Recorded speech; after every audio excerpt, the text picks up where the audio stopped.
I will give several definitions of algebraic dimension of a variety or of a ring, in fact, and then they will be for algebraic varieties. These definitions are equivalent, and then next time we shall use it for different purposes.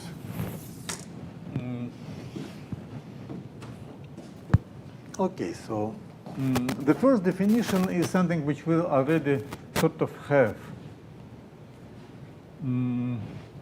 For every field K, you can find a transcendental basis, transience basis in this field. So it's an extension of K small, and you take T1 to Tn are algebraically independent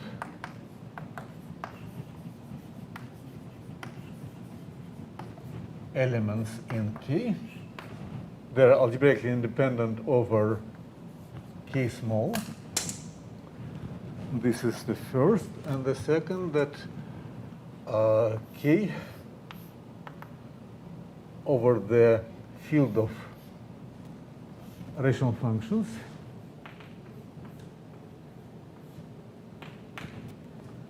is algebraic.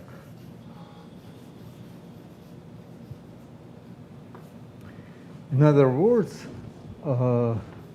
this is equivalent to having for each x in K is algebraic over this field of rational functions.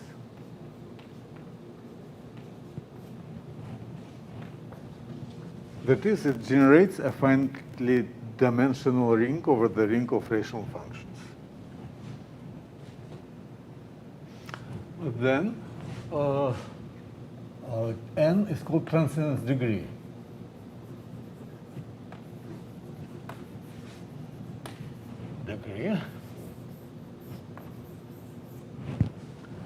This is for all fields, but if, for instance, K is a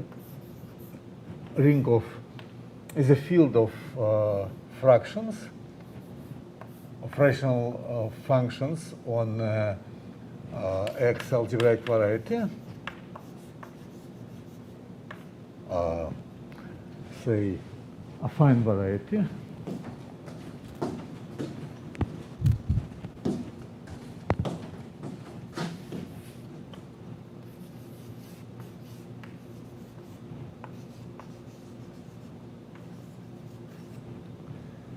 then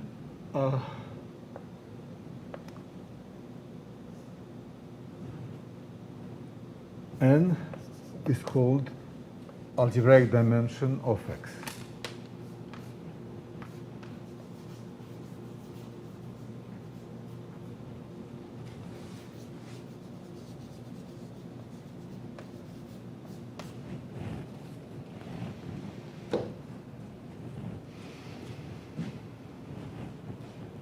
Okay, and this is something which we used already, because when we spoke about the Noether lemma, we proved the following result, proposition. Let X be a affine variety.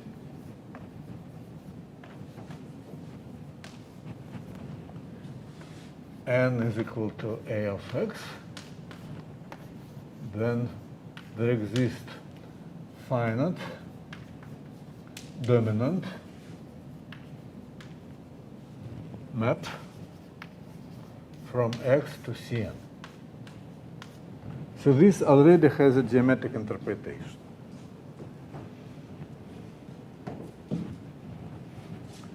I'm now going to explain that if you have a divisor inside the variety, then its algebraic dimension is dimension of variety minus 1. Well, I'm going to do it only for divisors in Cn. But it's generally true, and the same argument will work. Except that it will be slightly more troublesome, because there's a distinction between principal divisors and divisors. So what is a divisor? Suppose you have a function, you have a affine variety and a function.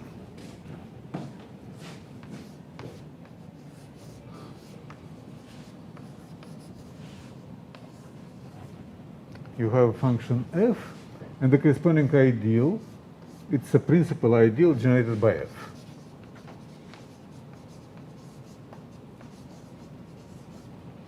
Then you can consider the set of all v of f, this common zeros, the zero set of f.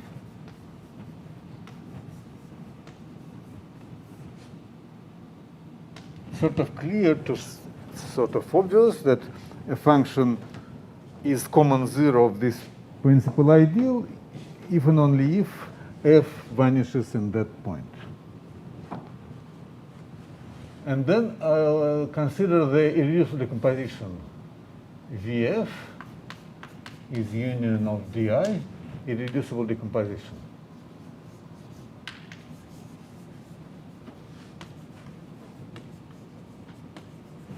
Then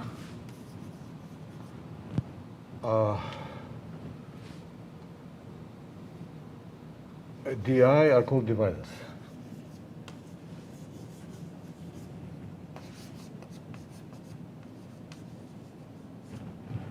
This is slightly unpleasant because you need to use this irreducible decomposition.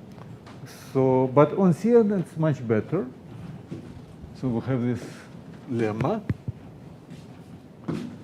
Yeah, and this is called principal divisor. And VF, principal divisor.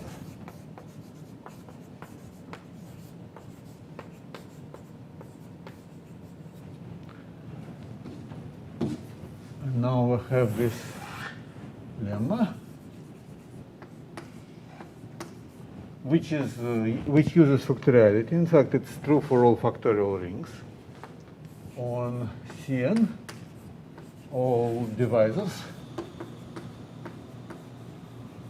are principal.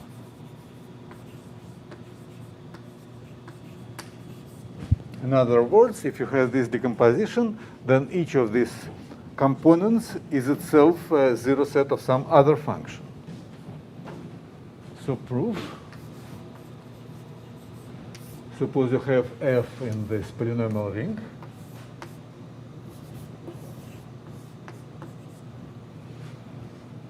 You have its irreducible decomposition.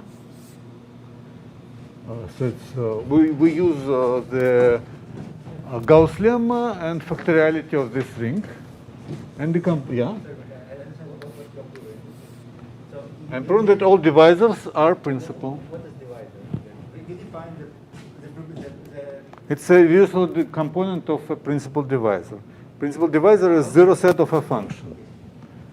It is false outside of Cn. It's not hard to see even for in dimension 1.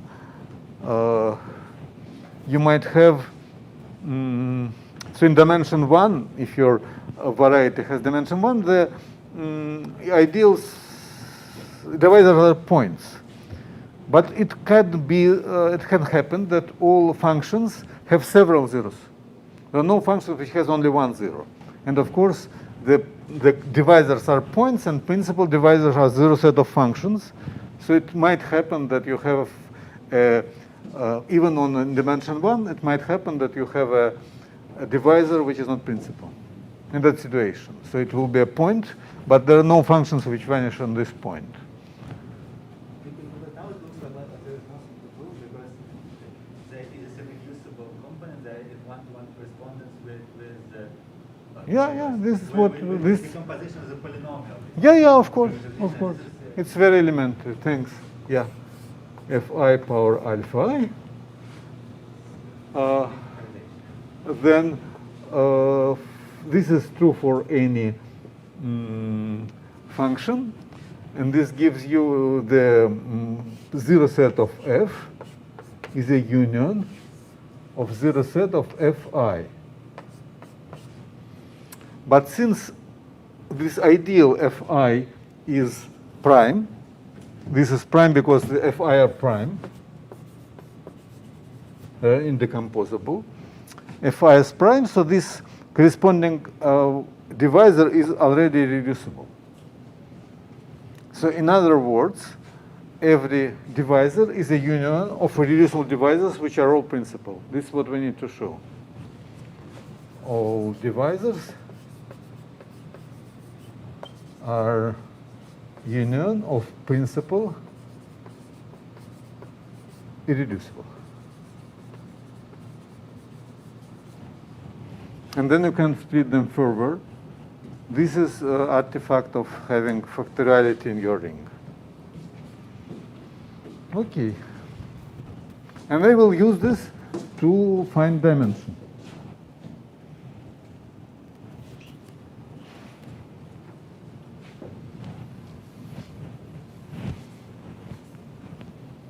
So this is something I will be using.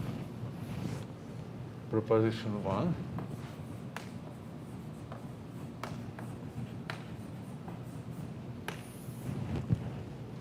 You have D in Cn, irreducible divisor.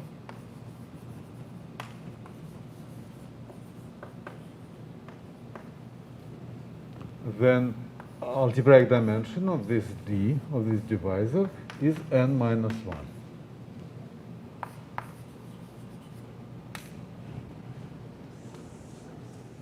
Yeah, it's also not hard.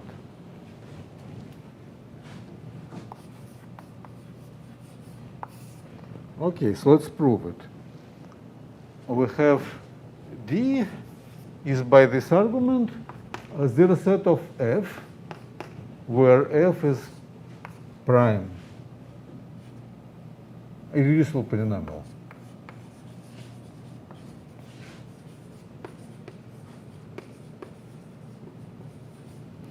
Okay, it might happen that so we have T1 dot Tn coordinates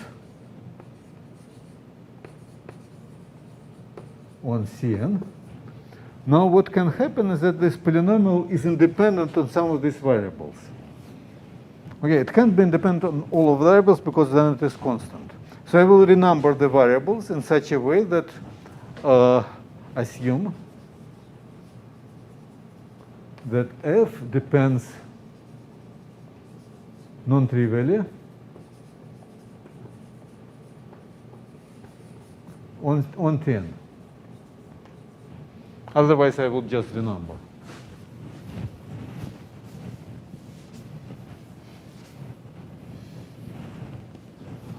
Now consider Tn restriction to D as an element in K of D. It is a root.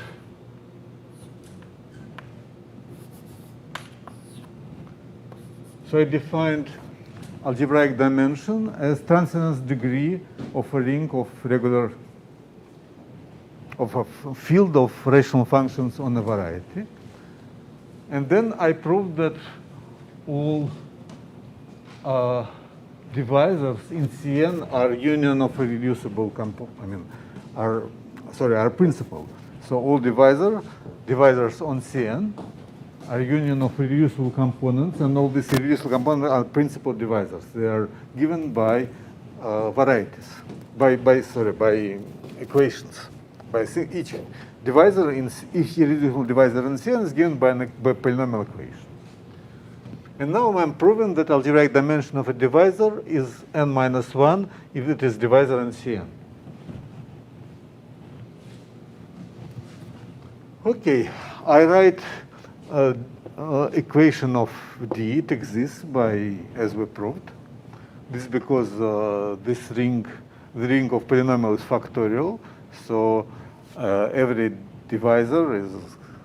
equation can be decomposed into a product of irreducible polynomials. Then you have coordinates, and the function f, I assume that depends non-trivially on Tn. It depends on non-trivially on some coordinates, so I will do numbers that it depends non-trivially on 10, and then I consider 10 as a function on D, and it is a root of a polynomial P of t equals 0, where which belongs to O of well, to polynomial ring, to rational functions on T1 dot T n minus 1, and then polynomial on the last variable. This is because you have a polynomial relation between the first n minus 1 and Tn, which is non-trivial in the last variable, so degree of P is positive. Okay, and this implies that Tn is restricted to D is algebraic. Algebraic over this ring, this field of rational functions on T1 dot Tn minus 1. And of course, this implies that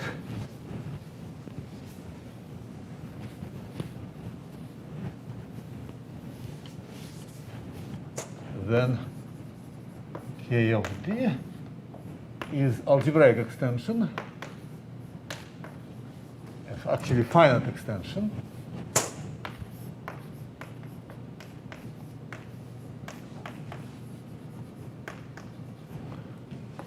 of C T1 dot Tn minus 1. So, and then this implies that, of course, that A of D is less than or equal, right, than n minus 1. We want to opposite inequality, and then we're done. Yeah, but on the other hand, K of D contains this ring field of rational functions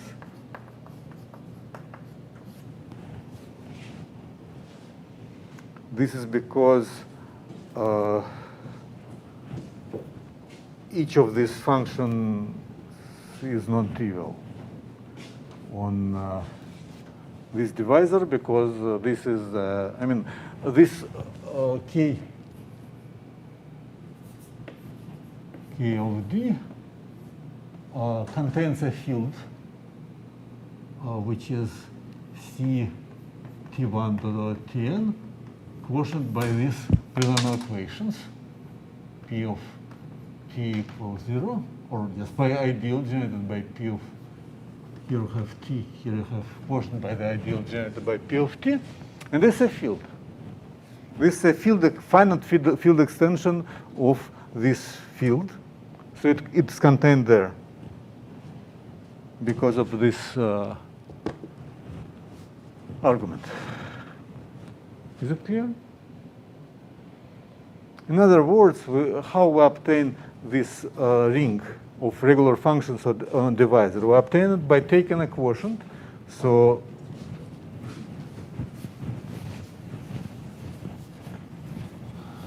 by definition of D, the regular functions, is C is polynomials T1 dot Tn, quotient by the ideal generated by F.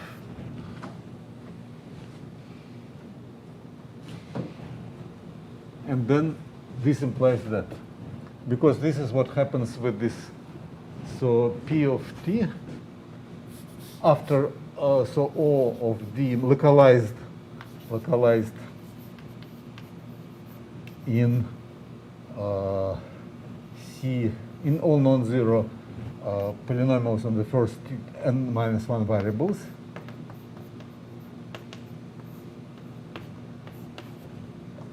This gives you rational functions.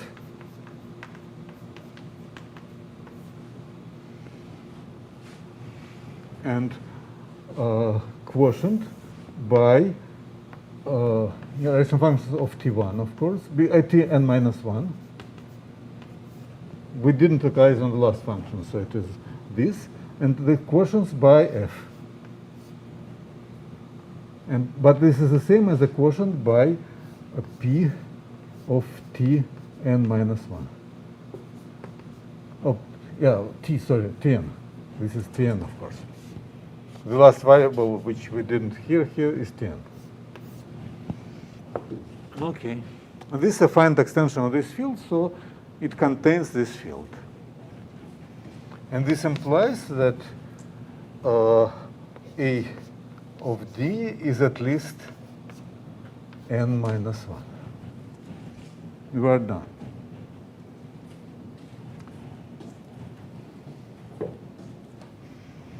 Okay.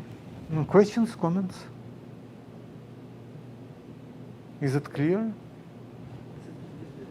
Question. So why this inclusion of fields respects the definition of dimension?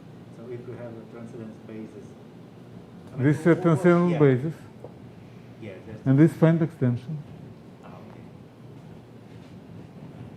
So you obtain that your rational functions on a divisor are finite. What happened? Your rational functions on divisor is finite extension of the field of rational functions. By this, you just write it explicitly this way.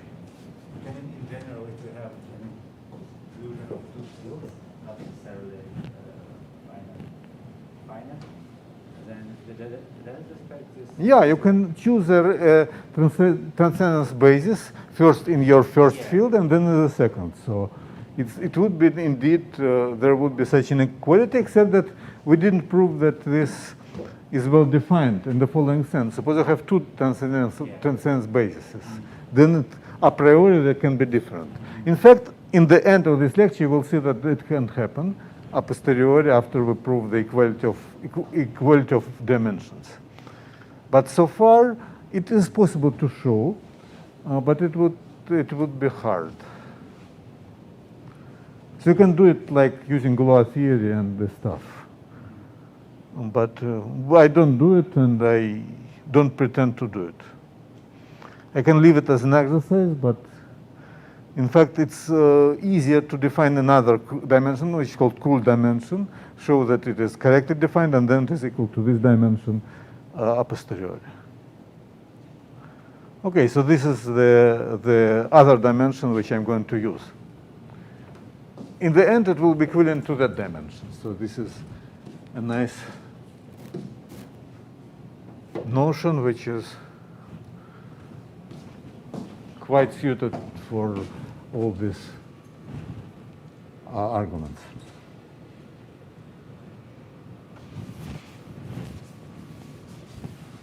So consider a chain of prime ideals.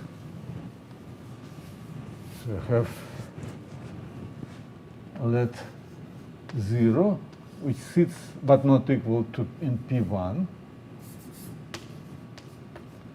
which sits but not equal properly in P2, and so on,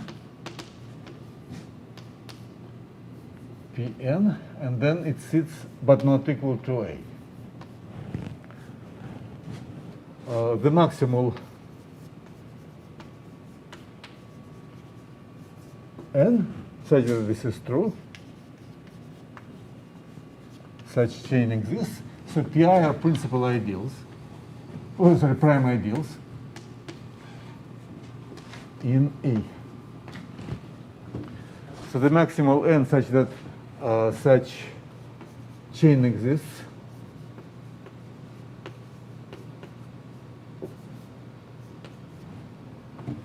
is called Krull dimension.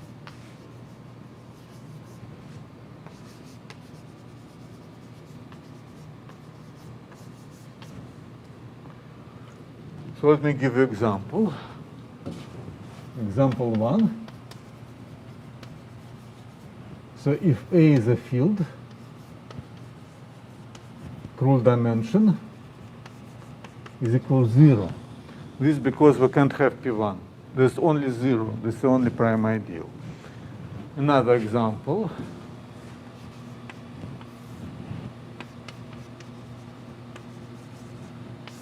Dimension of Z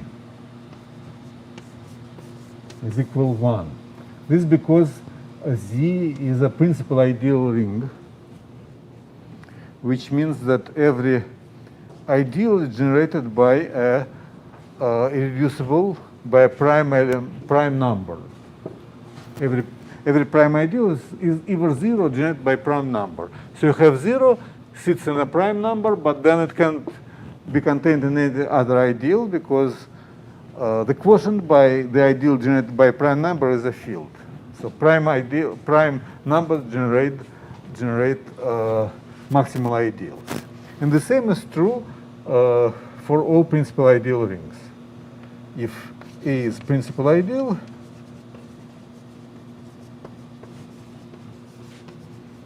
then dimension of A is no more than 1 for the same reason.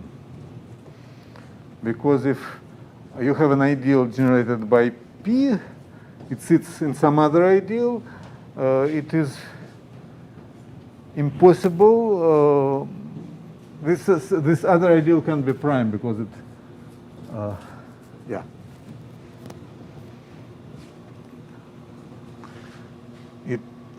P is irreducible, so it cannot sit in smaller ideal. Okay, and this includes polynomials. So the ring of polynomials has Krull dimension 1 for this, which is something. But in fact, you will see that every polynomial ring has the same dimension as the number of variables.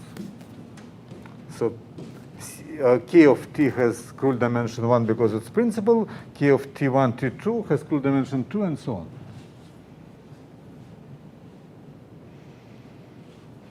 Okay, and in the end here I will prove that algebraic dimension is the same as Krull dimension, at least for affine varieties.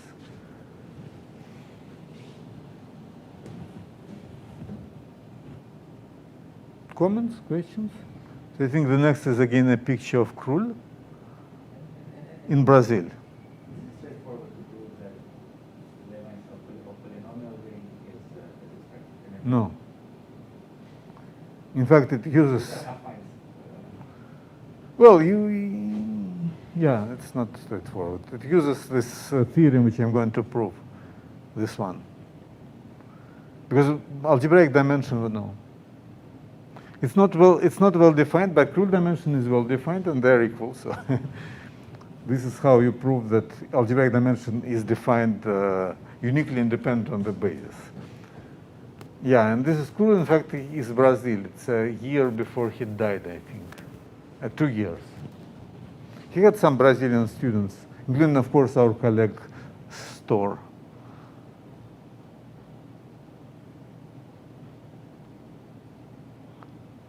Okay. And now I'm reminding you a bit about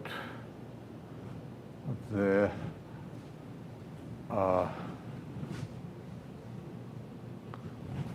it's something which we already had before.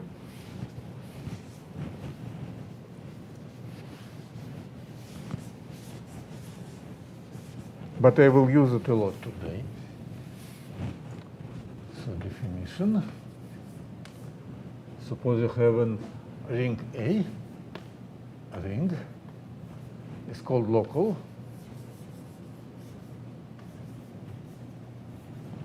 If A has only one maximal ideal. If A has only one maximal ideal.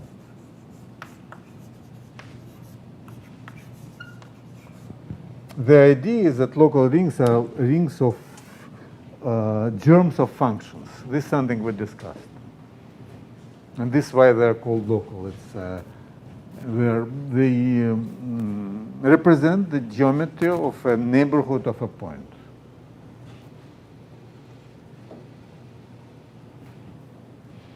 And the second definition, suppose I have P as a prime ideal.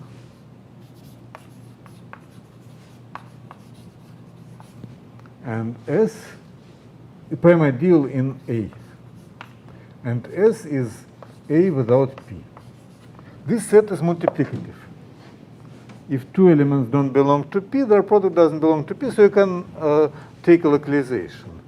A localized in S is called localization of A in P. And there is a trivial observation that this localization is actually a local ring. We already had it before. So, claim AP. So this is denoted by AP. Is local. Indeed, all elements X not in P are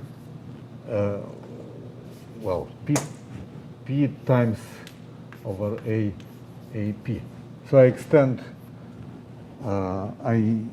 extend P to this localization. And all these elements are invertible.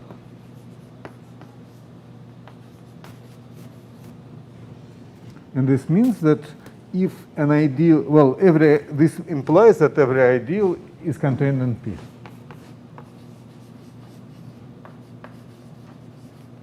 In AP belongs to P tensor over AP. This thing is usually denoted by P. So it's a sloppy language. It's abuse of a language, but it is what people use always.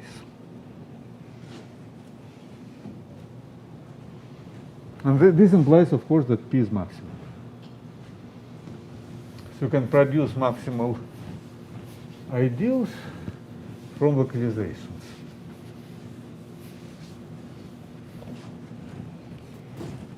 Okay, and Nakayama tells us that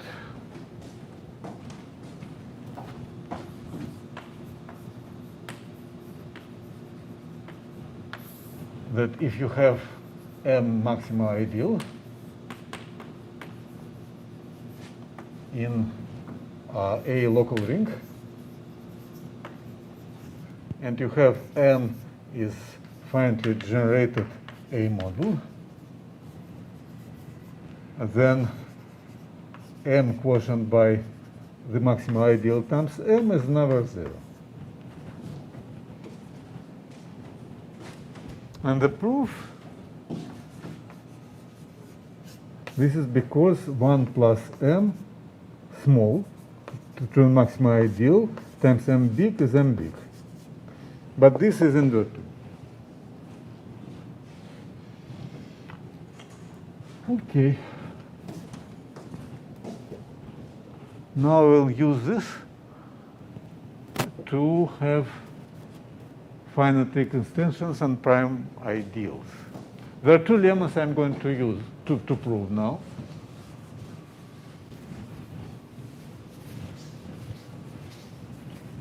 They're similar. So the idea is you have, in both cases, you have B contain A is finite over A, so it's finite as A model. Then every prime ideal in A can be is obtained. First, every prime ideal in B gives you a prime ideal in A. Non-zero gives non-zero ideal. And conversely, every prime ideal in A can be obtained as intersection of a prime ideal in B with A. So there is correspondence between ideals in B and ideals in A. So the first lemma I'm going to prove is this lemma 1.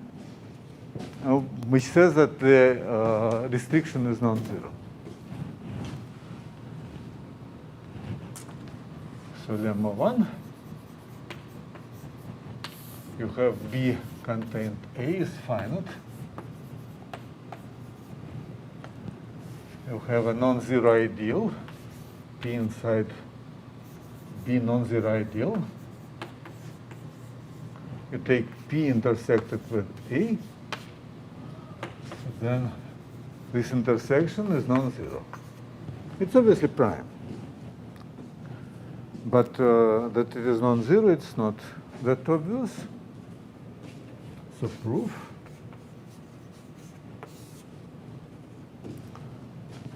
It's still simple. So you do, first you do a localization. Oh, sorry, it was Q here. So we define this is P and this is Q.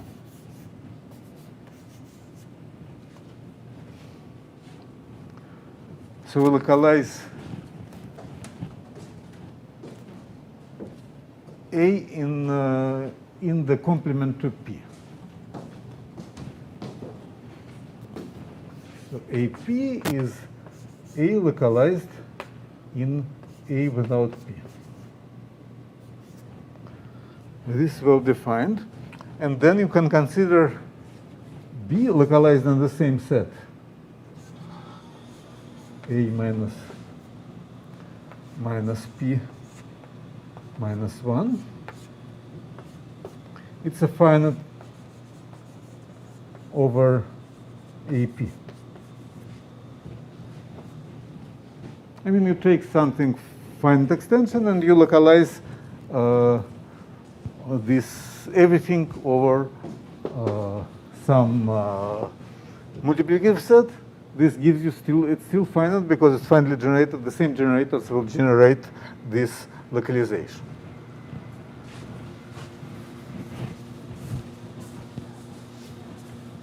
Okay. Then you have B. Do I have an notation for that? Yeah, it's called BP.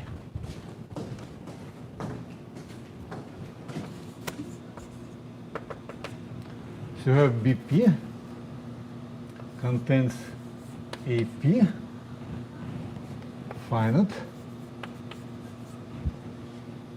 and then take a quotient by P. It will be finite over AP quotient by P.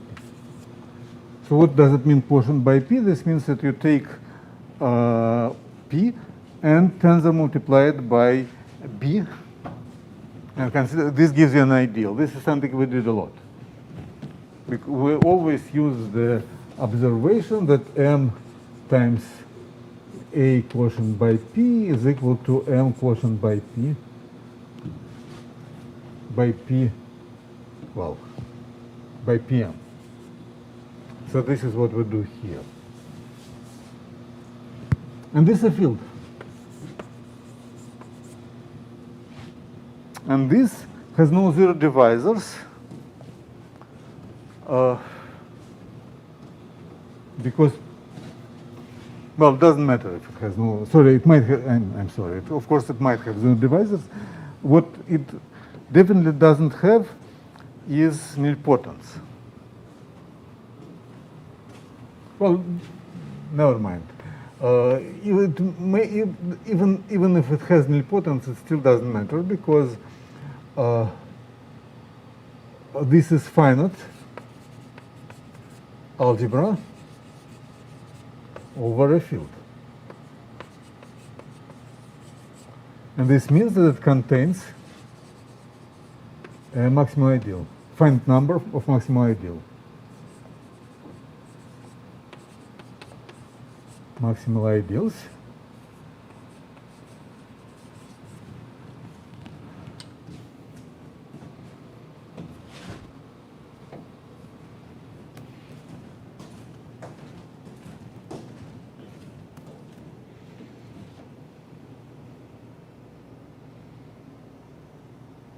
Yeah, so I'm doing the second lemma, sorry. This lemma is, which I didn't even write. The second lemma says that if you have an ideal in A, you can always lift it to B, and here we're starting with ideal in B, we want to obtain an ideal in A. So suppose this ideal is 0, then your ideal P is 0, then AP is a field. So we assume that P is 0 here. BP is finite, just finite algebra over a field, and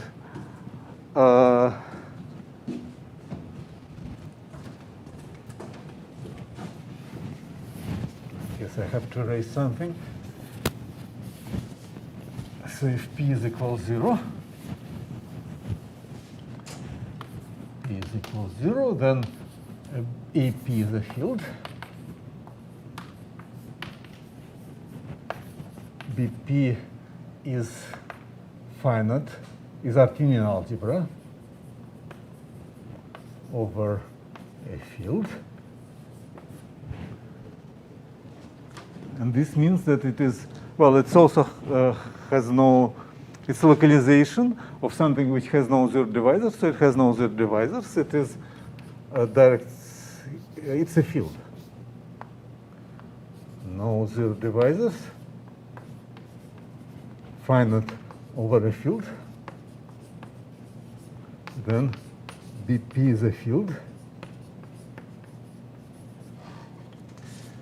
and this means that it has no non-zero ideals. But Q is non-zero ideal. Non-zero ideal, which is contradiction.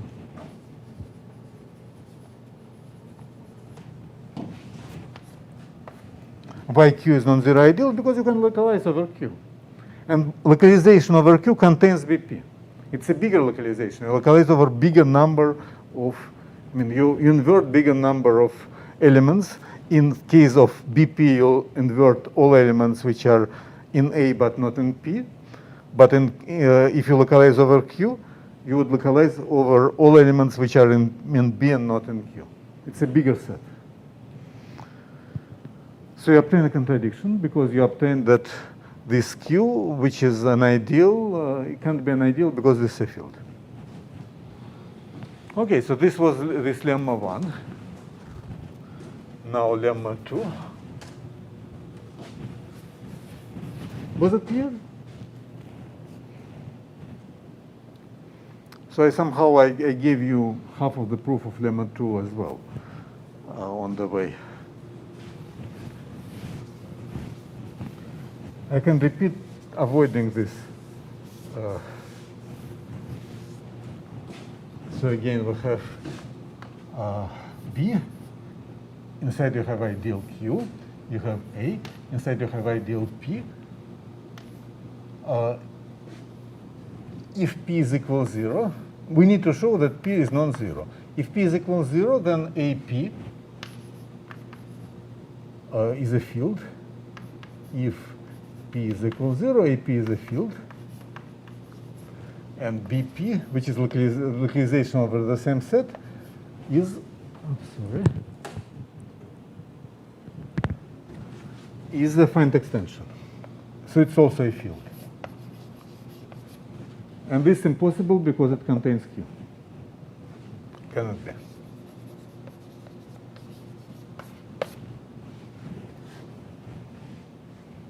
Okay, so this is how I prove this lemma 1.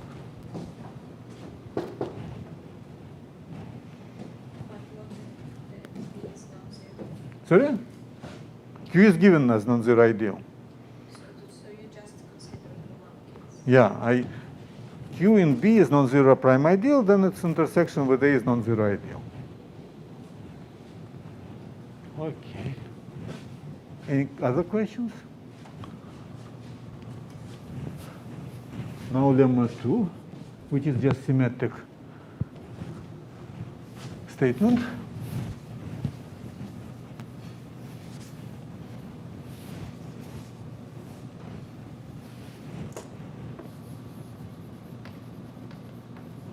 again you have B contain A finite over A. So it's finite as a model, finitely generated as a model. You have prime ideal now in P and A. P in A prime. Then there exists a finite number, but non-zero number, positive number, of number of ideals Qi in B such that prime ideals such that Qi intersected with A is equal to P. So every ideal in A can be obtained from B, and there are finitely many ways of doing it.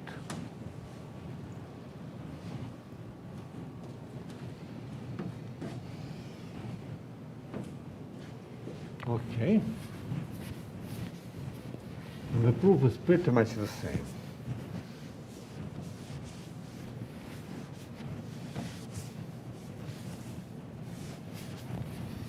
So proof. We consider AP is localization of A in P, and BP is B multiplied over A with AP, so this is the same localization over the same thing. Yeah. And then you have a map, natural embedding from A, natural map from A to AP over P. So a map from A to AP is an embedding, and then take a quotient. Its kernel of this map is P. Which is sort of clear because this to that is embedding, and here we take a quotient over all integer elements which belong to P.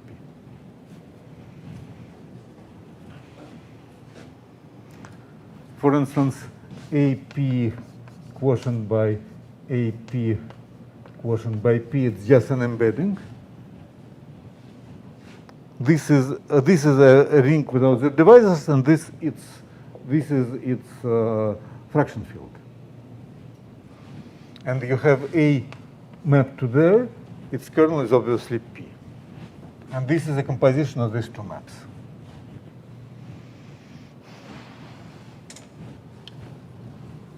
This was step one. And this is the statement of step one, that the kernel of this natural map is P.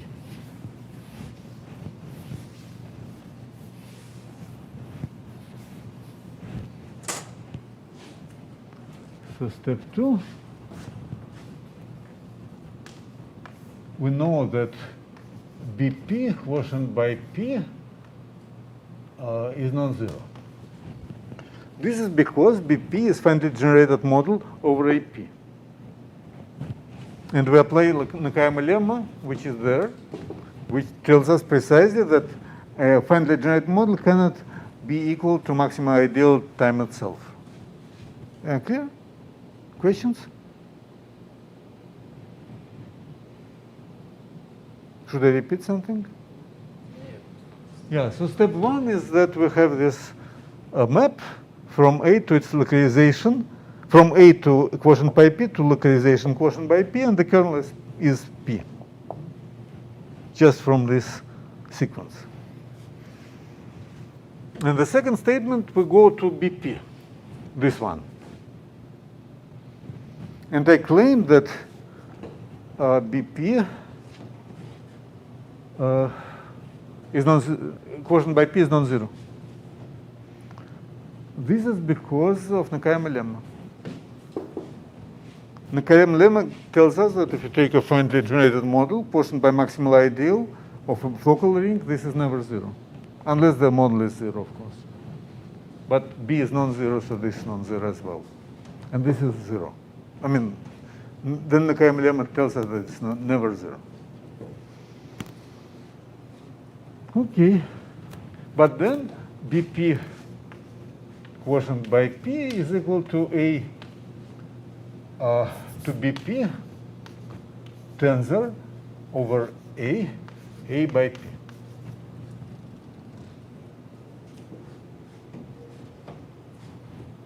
It's a finite algebra over a field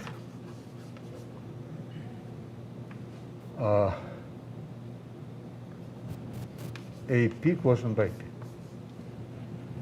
Finite dimensional. So it's Artinian. And then it means that it has finitely many, then this quotient, BP over P, has finite number of prime ideals.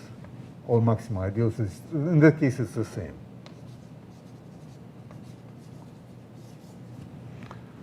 So we denote them Q1 dot dot dot Qn, or Q tilde, Q bar. Q1 dot Qn, maximal ideals or prime ideals in BP quotient by P.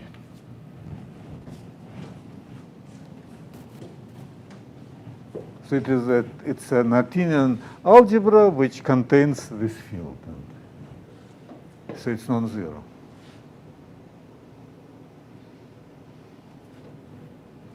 Okay, and now we have Q1 dot dot Qn.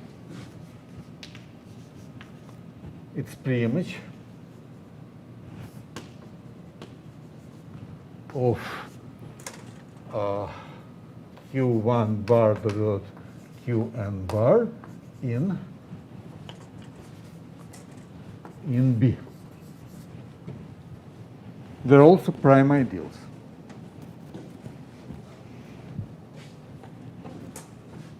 But then what will happen if you take Q intersected with A? I claim that it will Qi intersected with A is P. This finishes the argument, obviously. We found an ideal, and in fact, this is equivalent. So it will be this Qi will be precisely the ideals in B which have this property.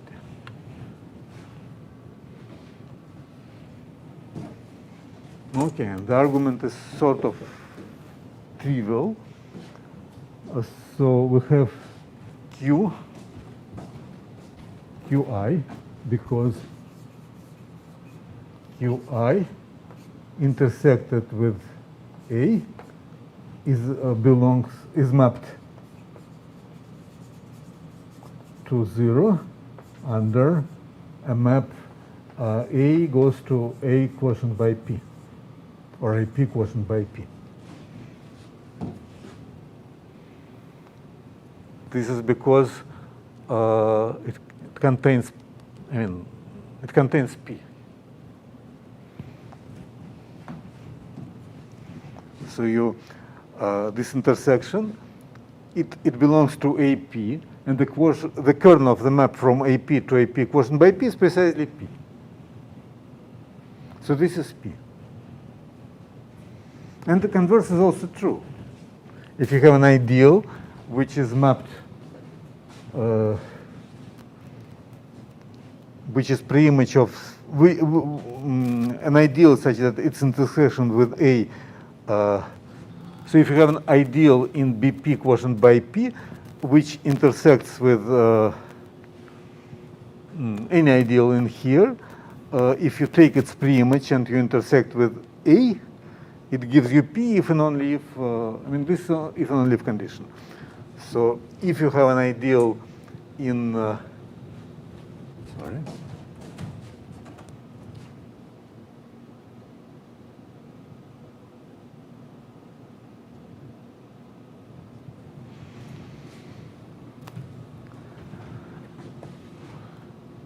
if you have an ideal Q in B such that this, which is mapped to a prime ideal in this quotient, then you can intersect this ideal with AP, and it will be an ideal which is mapped to 0 under the quotient by P. So by this step 1, this means precisely that this ideal intersected with AP is P. And this is what we need. Now we take its preimage from BP quotient by P to B, and we obtain an ideal in B which gives you P after intersection with A. Just follows because of localization. And of course because of this trivial observation. Okay. Should I repeat it, or is it clear? Not that clear?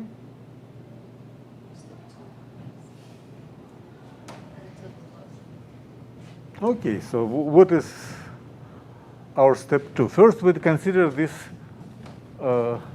ring. It's finite over a field. It's finite AP quotient by P. This means that it has finite number of prime ideals.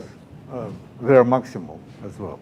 It's the same for this finite dimensional, for Artinian algebra. We know pretty much everything about Artinian algebra. So we take our ideals, Q1 dot Qn in this BP quotient by P. We take their preimages to B. Now I claim that these ideals intersected with A are equal to P. This is because we have this projection. B goes to BP, goes to B, P quotient by P. Here you have A, goes to AP, goes to AP quotient by P.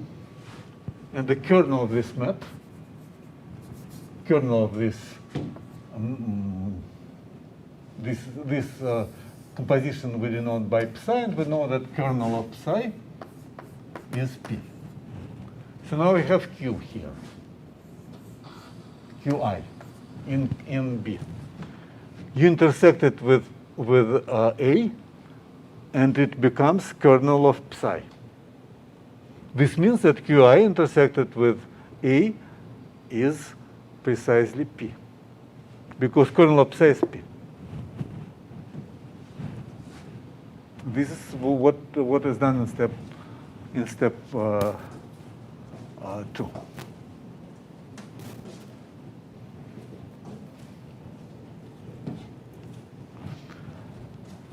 And of course, conversely, if you have an ideal in B which intersects with, you have an ideal Q which gives you P after intersection with A, this is precisely the same as an ideal in this quotient. And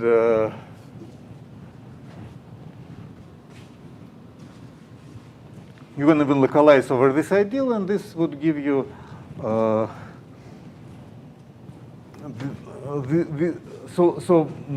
there are as many ideals which have this property as there are ideals in BP. Because every ideal Q which intersects with give you P, it will give you an ideal in there, and converse is also true. I mean, if you have an ideal, you can always, a prime ideal, you can always localize over things which don't belong to it. And it, okay. I can repeat it again. Still unclear?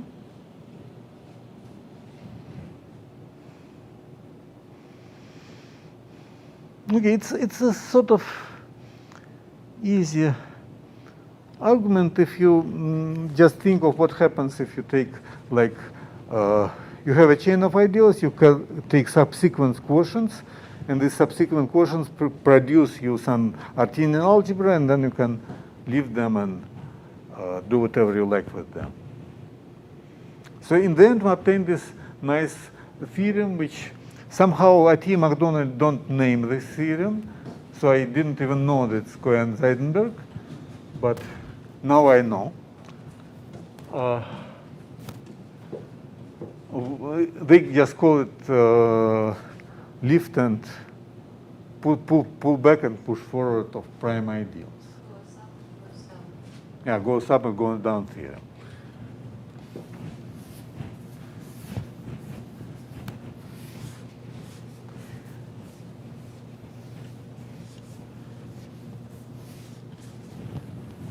Okay, so theorem.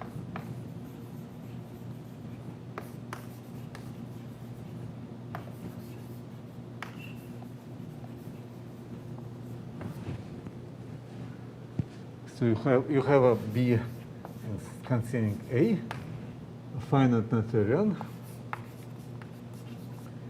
over A noetherian. I will, for simplicity, I will assume they have no zero divisors. You can prove it with zero divisors as well.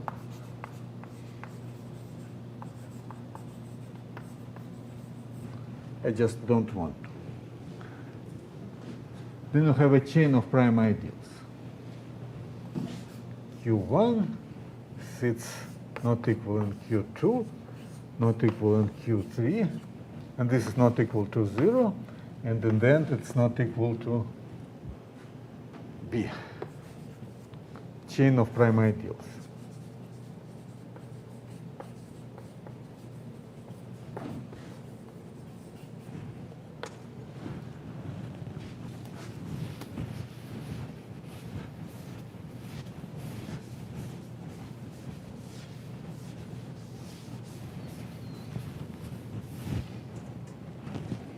And then we consider by Pi the ideal Pi intersected with A.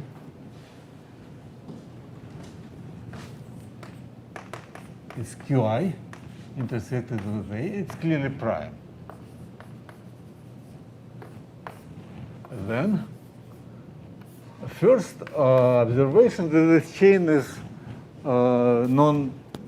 it's well distinct. So you have P1,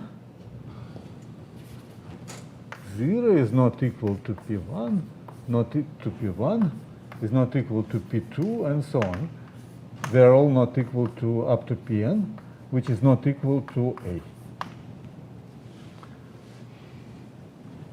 And the second is every chain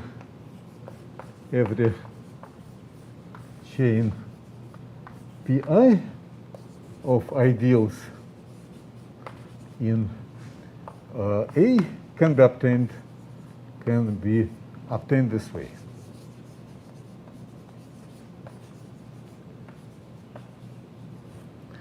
This is very similar, in fact, but to, and lemma 2 is very, this is similar to lemma 2. It is also similar to the result which we had, that if you have a finite map, it's always surjective. Surjectivity is lemma 1. Oh no, it's both lemma 2. So it's always surjective and has finite number of, every point has finite number of preimages, non-zero finite number of preimages.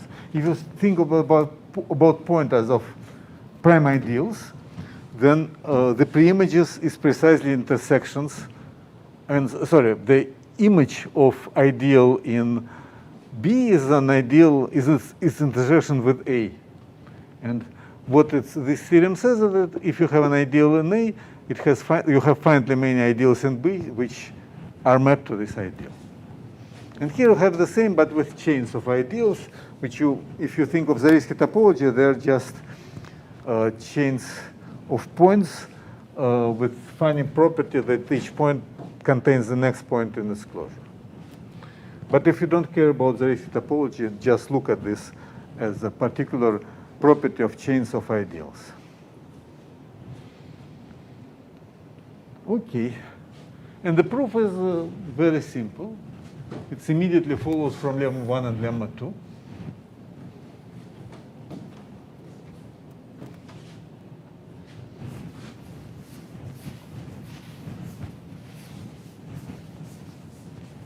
So proof of 1.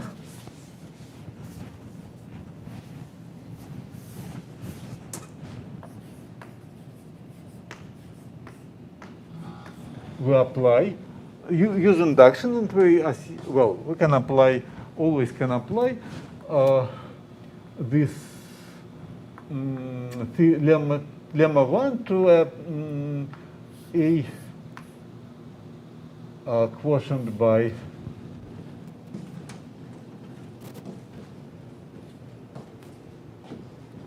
so suppose that pi is equal to pi minus 1. Suppose that pi is equal to pi minus 1.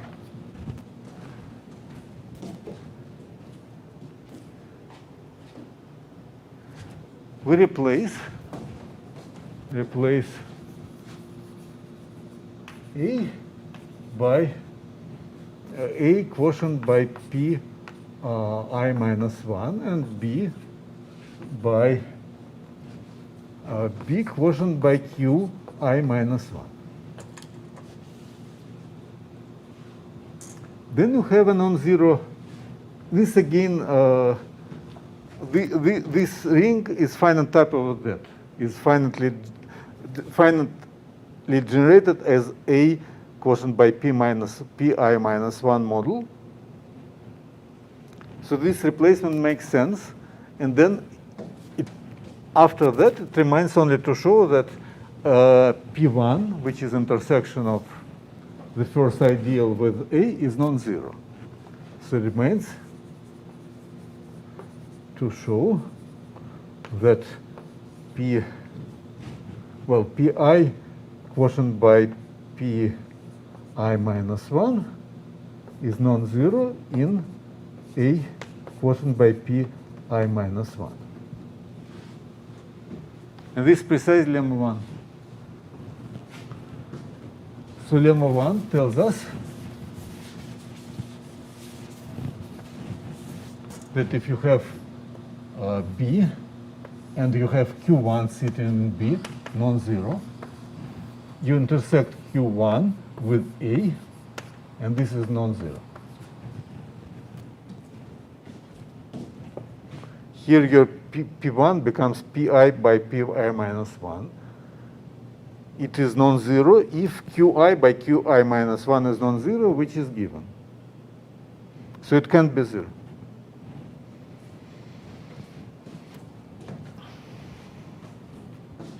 Okay. So this is the first statement. It's about distinct chains of prime ideals remain distinct. Now we have to, this is, you intersect chains of ideals with A, and there become non-trivial chains of ideals. Now we need to prove converse. So this is the proof of statement 2. Okay, so lemma 1 is no longer needed. I can erase it.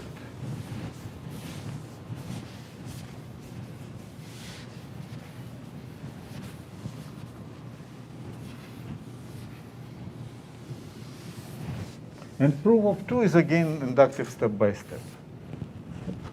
I think I'm over time slightly. Not slightly, but a lot, sorry. Yeah, let's have a break now. Temos intervalo para 5 minutos. Agora.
was going to tell how you prove the second statement of the theorem, namely how you lift.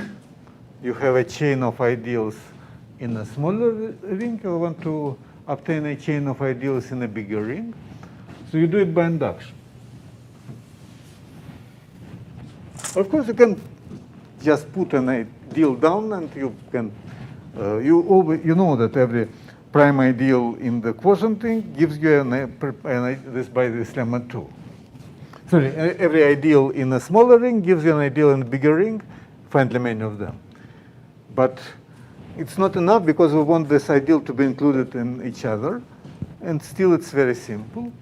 So suppose you have P1 0 not equal to P1, not equal to P2, and so on in A. And then you have Qi, Q1, up to Qi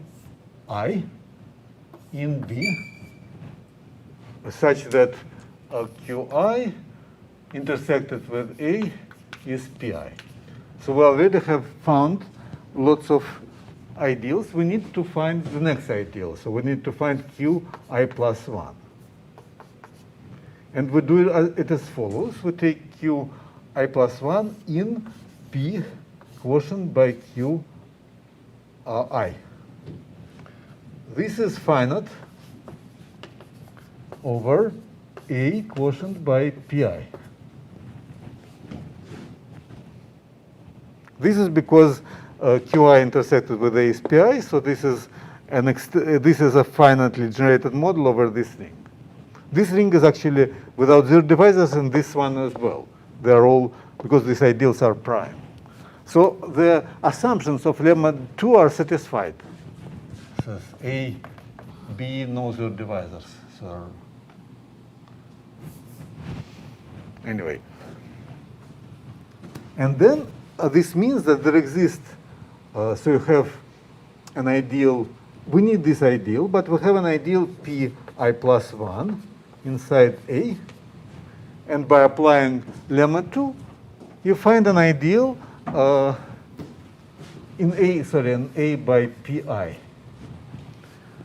You find an ideal Qi plus 1 in with bar, this is with bars, in B quotient by Qi, and you take pull pre-image of this ideal in B. This will be an ideal which precisely has this property that intersected with AI, it gives you, with A, it gives you Pi plus 1 by construction. Not clear? So we just take, instead of taking ideals in A and B, we take them in quotients. We take in successive quotients, and we take this gives us this flag of ideals which we need.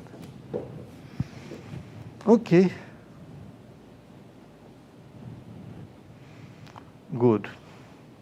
So the story is the following. So before Zariski came to Harvard, he was a professor in Johns Hopkins, and he had several very good students there, which include Cohen and Zeidenberg, who were students at more or less the same year, I think. Zeidenberg was 1 year older, but completed his degree 1 year later than Cohen. And then they did this paper together, and then Zeidenberg lived until 88, and he was professor in Berkeley and did a lot. And Cohen unfortunately committed suicide in 55 because he believed his mathematical ability decreases, and he didn't like what he was doing. So Zariski was very sad because they were collaborating at the moment. Is it the same Cohen Macaulay? Yeah. He did lots of very interesting things in commutative algebra, like Zariski. Okay.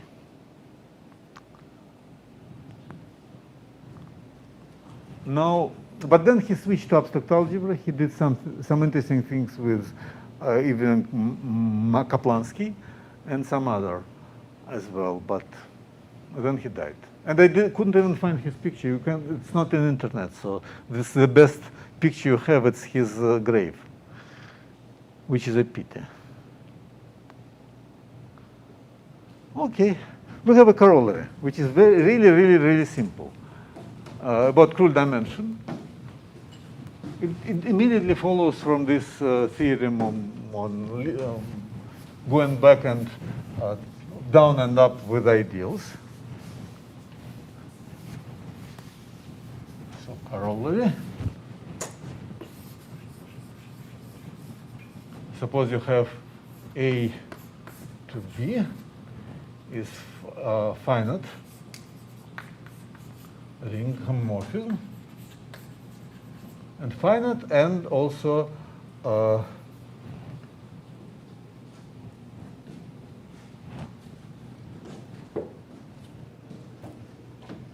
dominant.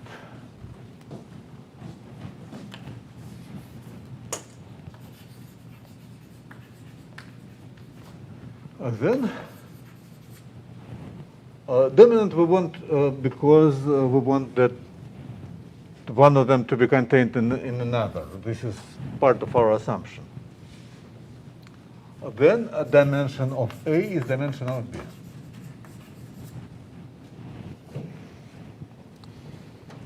And the proof is clear. There is nothing to prove because if you have a chain of ideals upstairs, you have it downstairs. If you have it downstairs, you have it upstairs. And there's, its length is the same in all these cases. So there's pretty much nothing to prove. Am I clear? What is? Why do you use Yeah.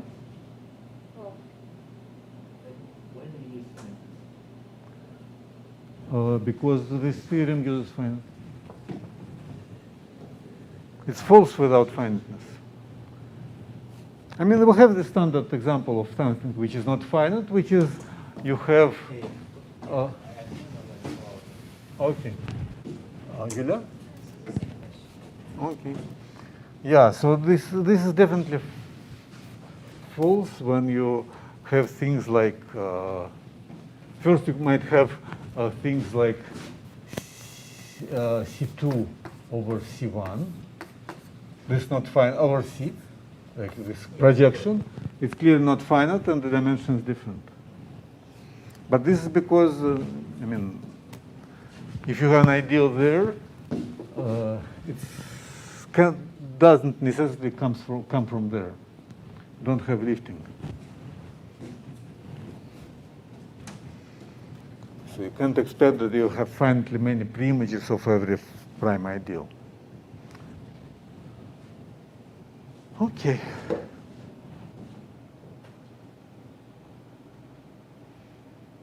Yeah, now I promised you this theorem. I can prove it now.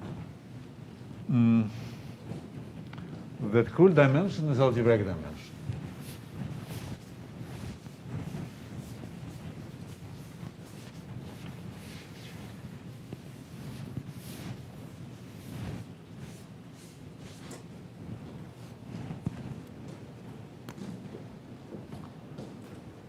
So theorem.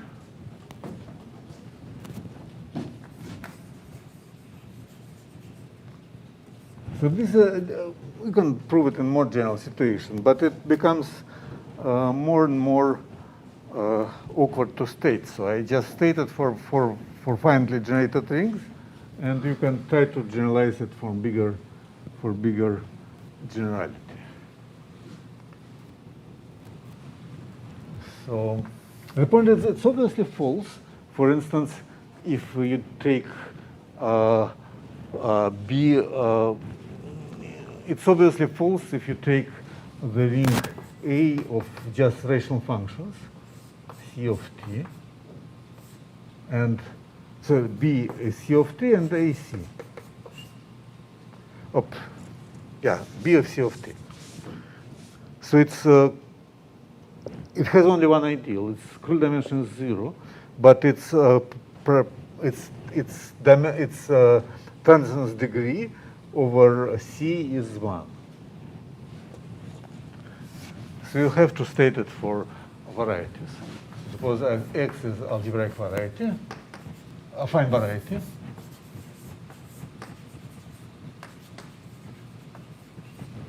you take Krull dimension of Krull dimension of OX is equal to A of X. This algebraic dimension of this variety. So I am avoiding saying algebraic dimension of a ring because it makes no sense. It depends on the base field, on this kind of things. Unlike Krull dimension, which is very universal, algebraic dimension is better to define for varieties.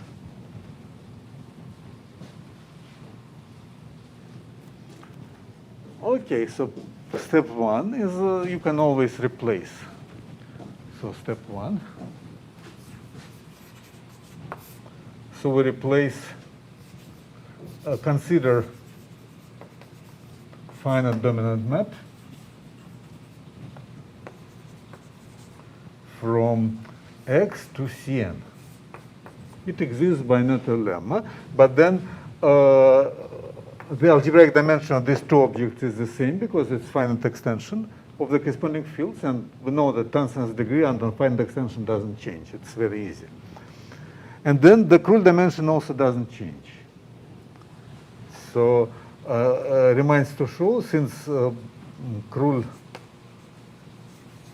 of X is equal to Krull of Cn, and A of X is equal to A of Cn, it remains to show only that A of Cn is equal to dim to Krull of Cn. So Krull dimension doesn't change because of the Yeah, of this corollary. Okay.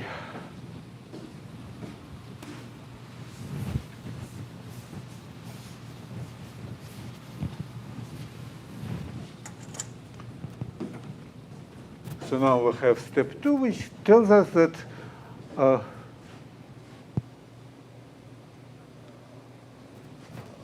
if you have a maximal chain, if you have non-maximal chain ideals, it makes no sense.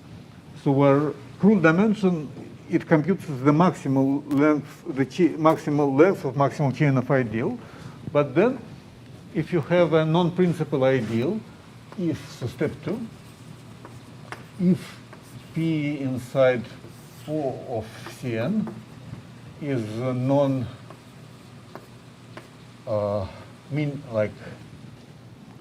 so I'm interested in the smallest possible. I want to an ideal which starts as chain. It's not maximal, it's a minimal principal ideal. Is a minimal principal ideal is minimal prime. It is principal.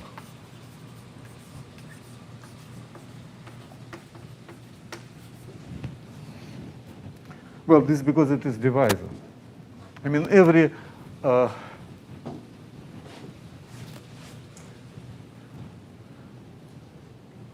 so it is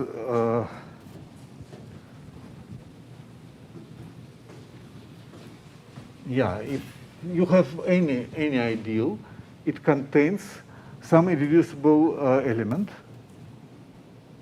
some irreducible polynomial, and then the corresponding ideal is even ideal generated by this polynomial is even smaller.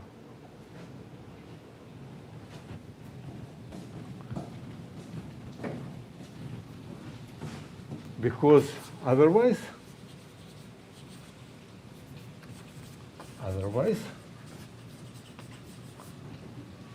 P contains the ideal generated by F contains 0. And this is proper. So you take any element, you decompose it into irreducible components, and one of these irreducible components definitely is contained in P, because the product of things which are not contained in P cannot belong to P. So this means that P contains a single at least one irreducible polynomial. And it gives you a principal ideal which is intermediate. So the first ideal in this chain, in the maximal chain, is always principal ideal.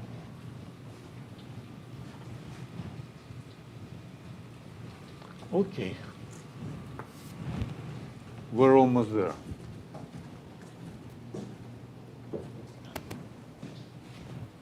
So I guess this can be raised now.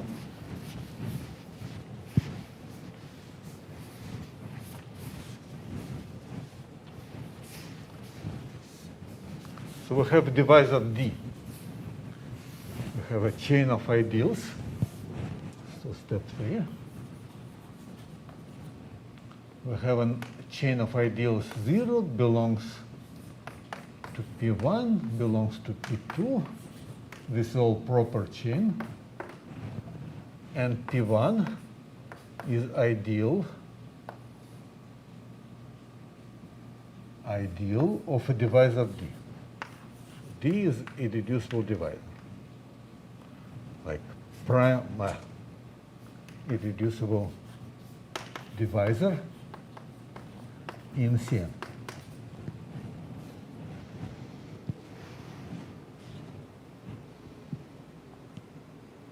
Yeah, there was this, we know that A of D is n minus 1. This is something we had, it's called proposition 1. We have already discussed that. That if you have a divisor somewhere, like in Cn, then its algebraic dimension is n minus 1. On the other hand, the cool dimension of D is also n minus 1. This is because you have your shortest chain of ideals. It starts with P1. But then if you take the quotient by P1, it will give you a shortest chain of ideals for O of D, for the ring of regular functions in D. So because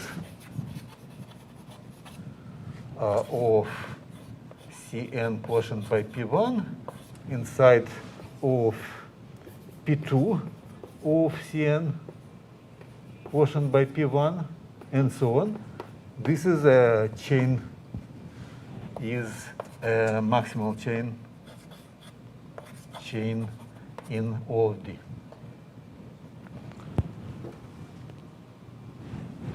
So this chain,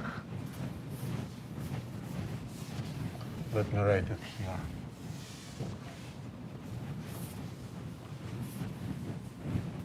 So because O of D is O of Cn quotient by P1 and 0 inside O of D quotient by P2, you have P2 times O of D. Here you have P3 times O of D, and so on, is a maximal chain for O of D. If you have bigger chain, then you would obtain a bigger chain for Cn. But we already have a maximal chain.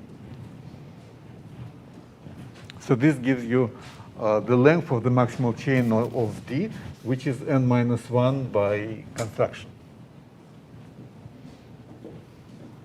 Okay, now let's use induction on dimension. Using induction on A of x or dim of x, we already obtain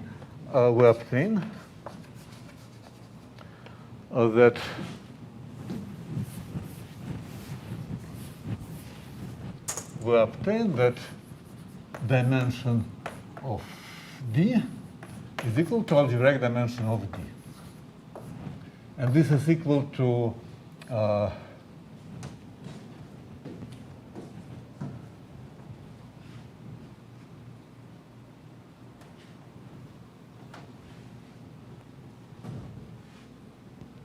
Yeah.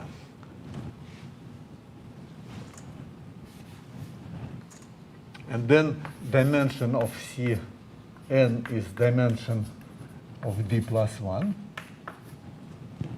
This is proven here. And algebraic dimension of Cn is algebraic dimension of D plus 1 by proposition 1. Okay, so we're done. And now this gives you that the dimension is well defined. Because you can always pass to crude dimension, which is well defined because it's a maximal length.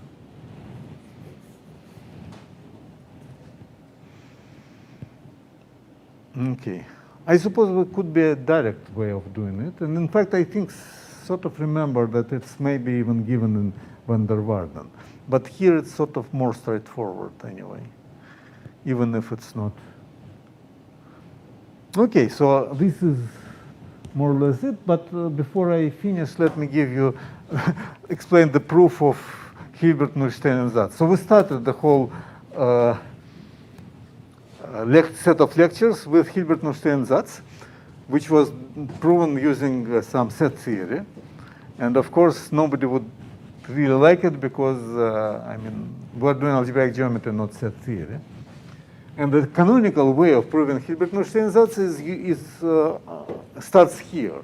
So you have to do whatever, everything that I did without ever mentioning Hilbert-Neustein Satz and algebraic geometry. Just do the commutative algebra, which is not that hard. It's slightly more boring, but it's still very easily doable. And you arrive at the point where kind of deduce Hilbert-Neustein Satz. If you remember, it's proven. So Hilbert-Neustein Satz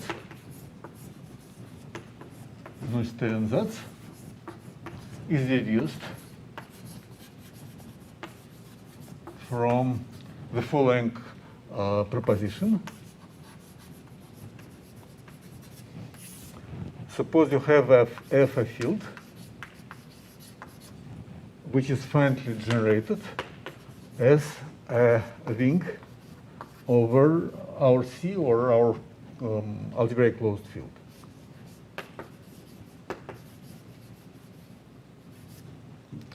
Then finally generated as an algebra. Then f is k.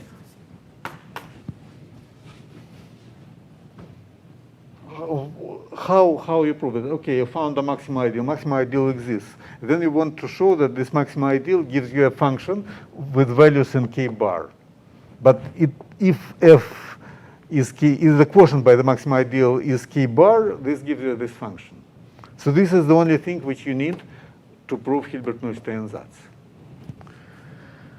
Okay. And now we have if Noether lemma implies this proposition because okay, so you have this finally generated algebra. What is its dimension? Okay, it has no ideals. It's a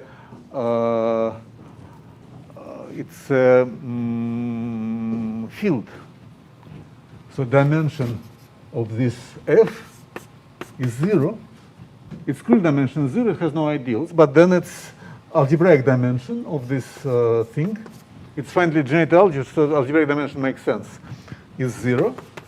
And this means that A is algebraic extension of k bar. K bar. But k bar is algebraically closed. All its algebraic extensions are trivial. This implies that f is k bar. So this is the canonical way of doing Hilbert-Neustein Satz. Okay, now I'm definitely done. Thank you very much. Muito obrigado.